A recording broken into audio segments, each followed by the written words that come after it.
Black body ரேடியேஷன்னா என்ன? Black பாடிக்கு ஒரு எக்ஸாம்பிள். பிளாக் பாடி ரேடியேஷன் கர்வை எப்படி புரிந்து கொள்வது? இந்த வீடியோவில் பார்த்துடலாம். இதில் மிடில் இருக்கிறது தான் இந்த பிளாக் பாடி. இந்த பிளாக் பாடியை 0 டிகிரியிலிருந்து ஆரம்பித்து நம்ம வந்துட்டு இந்த 10,000 கெல்வின் வரைக்கும் இதை ஹீட் பண்ண போகிறோம்.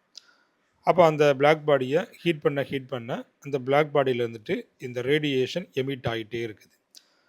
அப்போ நம்ம டெம்பரேச்சர் இன்க்ரீஸ் பண்ண அந்த எமிட்டிங் ரேடியேஷன் இருக்குது பாருங்கள், அதனுடைய இன்டென்சிட்டியும் அங்கே இன்க்ரீஸ் ஆகிட்டு இருக்குது.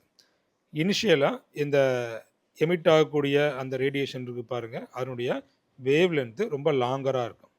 வேவ் லென்த்து லாங்கர்னா மீனிங் என்ன? அந்த கிராஃபில் பார்க்கும்போது ரைட் சைடில் இருக்கும். அப்போ அதில் பார்த்தீங்கன்னா அந்த 1600, அதுக்கப்புறமா இந்த 1400 இருக்குது பாருங்கள். ஸோ அந்த ரேஞ்சில் இருக்கும் இனிஷியலாக. அதுக்கப்புறமா ஹீட் பண்ண அதனுடைய வேவ் லென்த்து பார்த்தீங்கன்னா இந்த 1200, அதுக்கப்புறமா 1000, அதுக்கப்புறமா 800, அப்படியே இங்கே வந்து ஷார்ட்டர் ஆகிட்டே இருக்கும். எது? இந்த வேவ் லென்த்து ஷார்ட்டர் ஆகிட்டே இருக்கும். அப்போ அங்கே வந்து மிடில் அங்கே வந்து நிறையா கலர்ஸ் கொடுத்துக்குறாங்க இல்லையா? அந்த ரெட் கலர், எல்லோ கலர், அந்த க்ரீன் கலர். ஸோ அது என்னென்னு பார்த்தீங்கன்னா இந்த யூவி விசிபிள் ரீஜன். ஸோ அதில் மட்டும்தான் நம்மளால் அந்த கலர்ஸை பார்க்க முடியும்.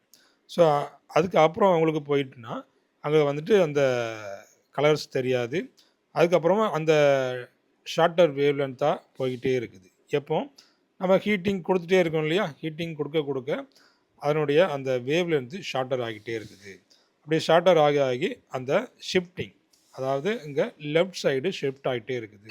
அதை வந்து ப்ளூ ஷிஃப்ட் அப்படின்னு சொல்லுவாங்க. அப்போ இந்த லெஃப்ட் சைடில் நமக்கு வந்து இந்த ஒய் ஆக்சிஸ் இருக்குது பாருங்கள். இது வந்து என்னென்னு பார்த்தீங்கன்னா ஸ்பெக்ட்ரல் ரேடியன்சி, அதாவது இந்த இன்டென்சிட்டி ஆஃப் ரேடியேஷன் எவ்வளவு, ஸோ அதை நமக்கு கொடுக்கும். அதுக்கப்புறமா இந்த கீழே உள்ள இந்த ஒய் ஆக்சிஸ் வந்துட்டு இந்த வேவ் லென்த்தை நம்ம வந்து ஃபஸ்ட்டு பார்த்தோம். அப்போ ஃபஸ்ட்டு வந்து அதிகமாக இருந்தது, அதுக்கப்புறமா அப்படியே ஷார்ட்டர் ஆகிட்டே இருக்கும். இப்போ இதில் நீங்கள் கூட பார்க்கலாம், ஒரு இந்த அயன் ராடு இருக்குது இல்லையா? அயன் ராடு வந்து நல்லா க்ளோ ஆகிட்டு இருக்குது. அப்போ அந்த க்ளோ ஆகுதுன்னா மீனிங் என்ன? நாம் அதுக்கு வந்துட்டு நிறையா டெம்பரேச்சர் கொடுத்துக்குறோம் இல்லையா? ஹை டெம்பரேச்சர், அதாவது டெம்பரேச்சர் இன்க்ரீஸ் பண்ண நீங்கள் அந்த அயன் ராடு வந்து க்ளோ ஆகிறத நீங்கள் பார்க்க முடியும். இப்போ இனிஷியலாக க்ளோ ஆகும், அங்கே வந்து இன்ஃப்ரா ரெட் ரே தான் வெளியே வரும், அது நம்மளால் பார்க்க முடியாது.